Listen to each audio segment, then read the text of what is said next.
Welcome to the Clear Gun Show. I'm your host, Dr. G, with a PhD. Before we get started, remember guys, tell your friends about this show, and please like and subscribe on this episode. It really helps with the YouTube algorithms. If you like the thumbnail art, you can check it out on a much higher resolution on Instagram.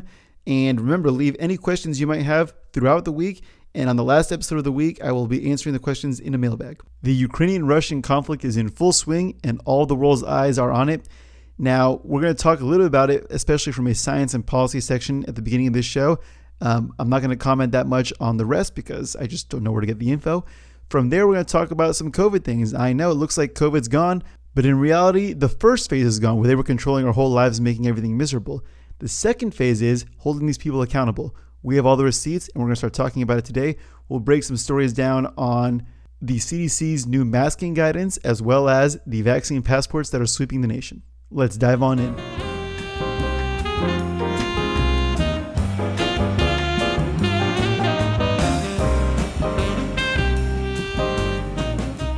One quick announcement, another big milestone for the show. We reached 1,000 views. So thanks everybody. This is awesome. So about 2 or 3 hours after I finished recording the last episode, Russia invaded Ukraine, and that's been dominating the news cycle, of course.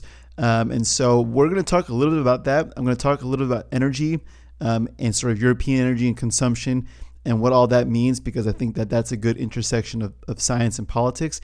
I'm not going to comment too much on the, what's happening moment to moment in Ukraine. I don't really know how to get that the best. I don't know who to trust.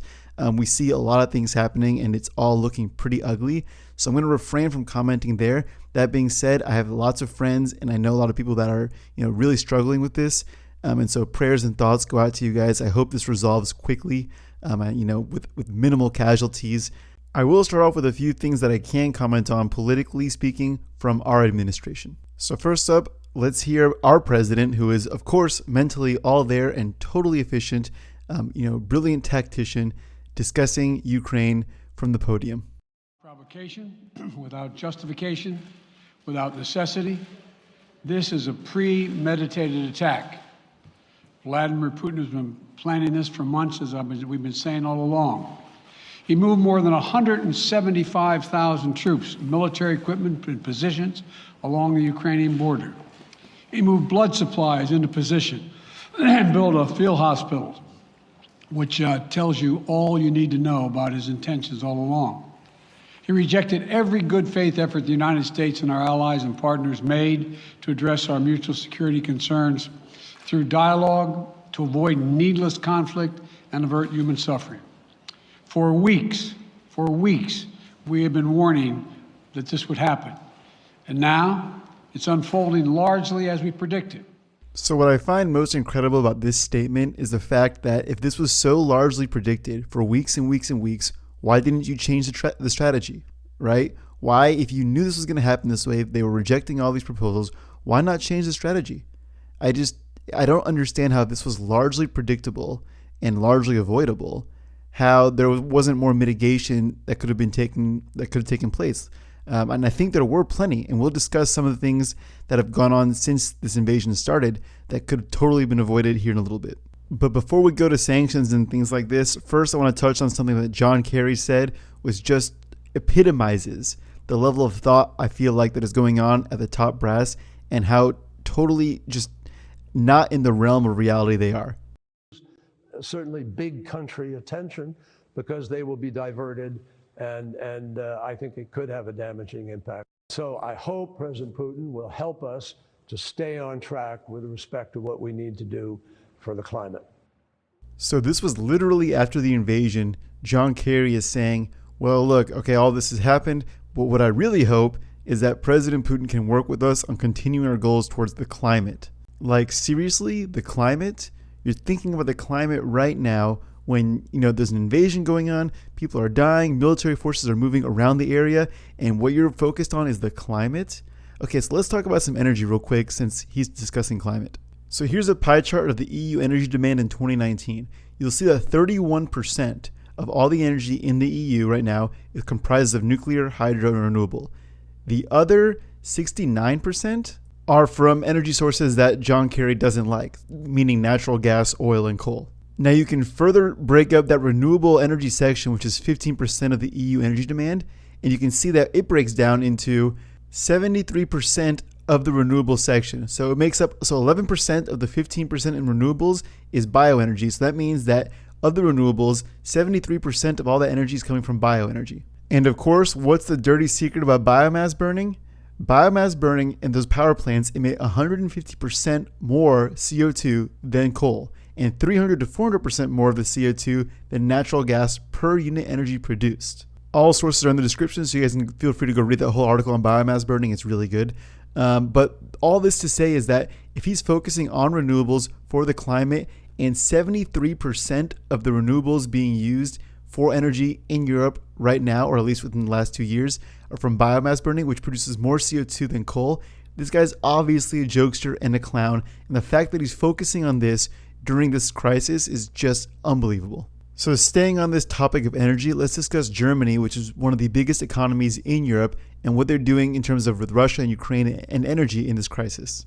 This is coming from Reuters, and the title is Fact Box: How dependent is Germany on Russian gas? So Russia supplies more than a third of Europe's gas. The German Chancellor Olaf Scholz on Tuesday halted the new Nord Stream 2 pipeline designed to bring more Russian natural gas to Germany after Moscow formally recognized 2 breakaway regions in eastern Ukraine. So according to BAFA, in 2021, Germany imported 142 billion cubic meters, otherwise known as BCM for the rest of the article, of gas, and it was 6.4% less than in 2020. Domestic gas usage was 100 BCM in 2021, the utility industry said. Germany has 24 BCM of underground caverns of gas storage. A fifth of that is represented by Radon, a unit owned by a storage company, Astora, which is in turn owned by Russian company Gazprom. As such, total storage capacity could meet a quarter of Germany's annual gas usage. The current storage of gas in these caverns in Germany currently stands at 30% full, according to the industry group Gas Infrastructure Europe data. The chief executive of German utility Uniper last month pegged Russia's share of Germany's gas supply at half, although this can fluctuate from month to month. ICIS analysis data for German supply showed that in December of 2021, Russian pipeline gas accounted for 32%, Norwegian gas for 20%, and Dutch 12%, with storage 22% and the rest from other smaller sources, including domestic production. Russia, in its gas supplier role, cannot be replaced during the next few years, according to Maubach. So here's a pie chart of German gas supply by source, which we were just discussing.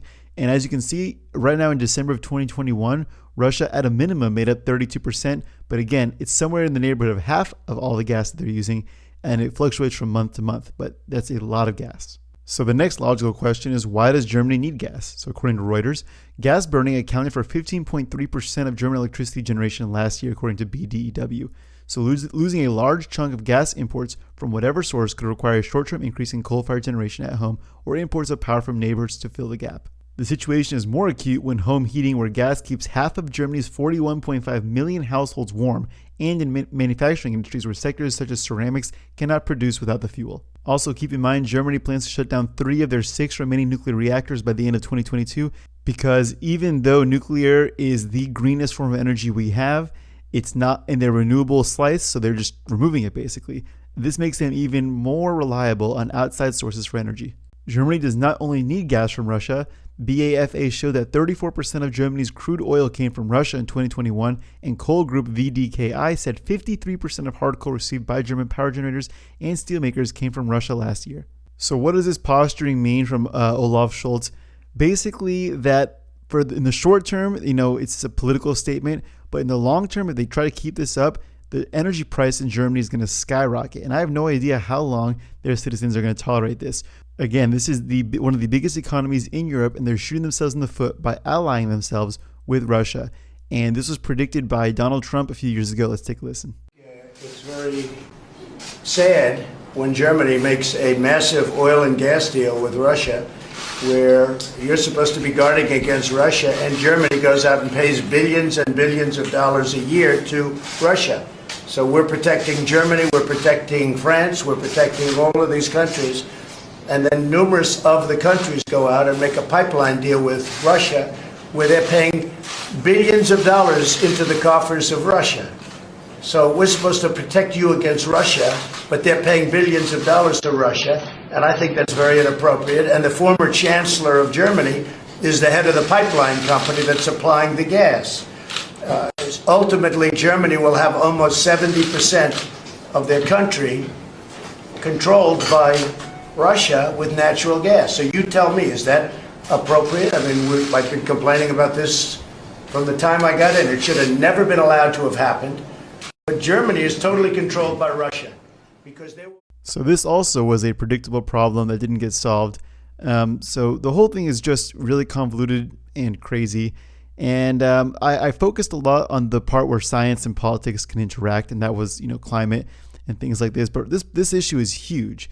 I'm pretty concerned that within a week or 2 weeks, Ukraine, as it was once known, is formally going to not be that.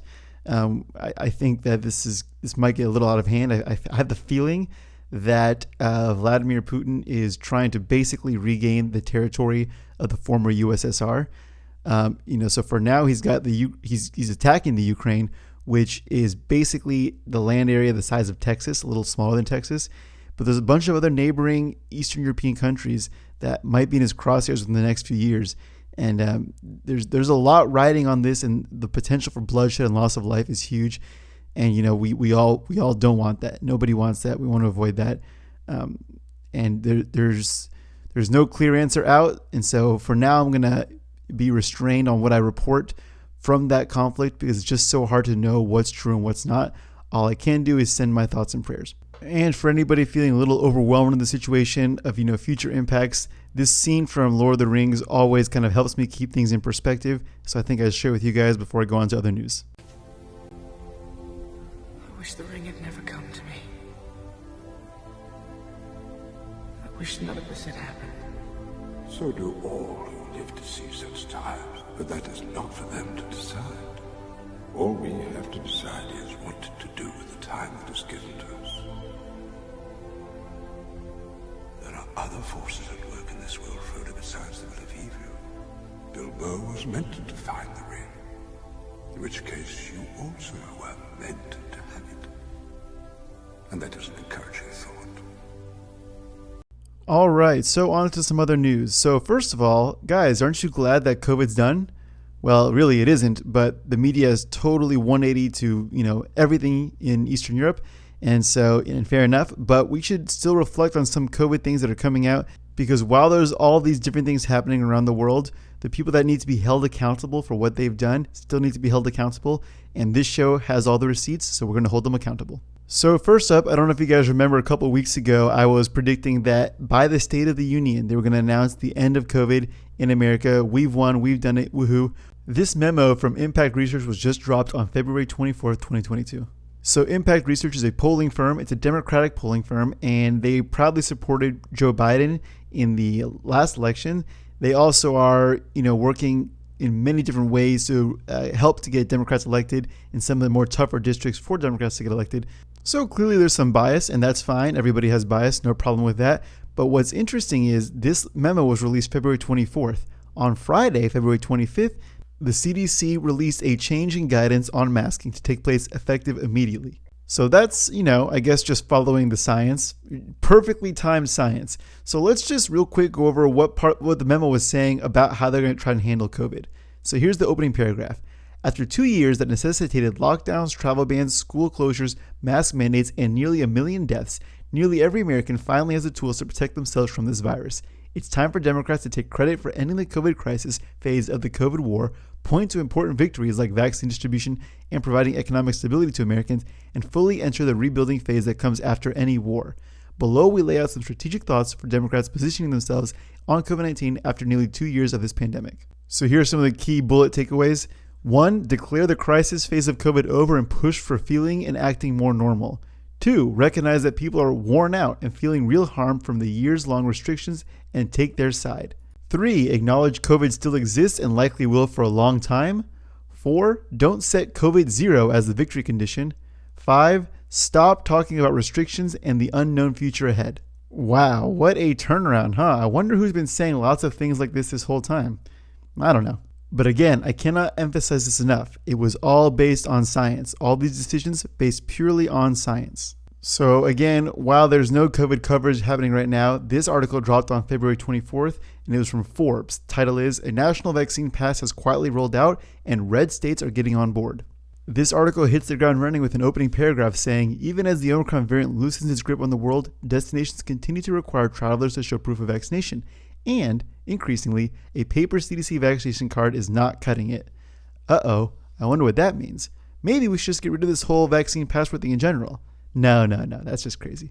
Let's keep going. So while the United States government has not issued a federal digital vaccine pass, a national standard has nevertheless emerged. To date, 21 states, the District of Columbia, and Puerto Rico offer accessibility to the Smart Health Card, a verifiable digital proof of vaccination developed through the Vaccination Credential Initiative, a global coalition of public and private stakeholders, including Microsoft, Salesforce, Oracle, the Mayo Clinic, and other health and tech heavyweights.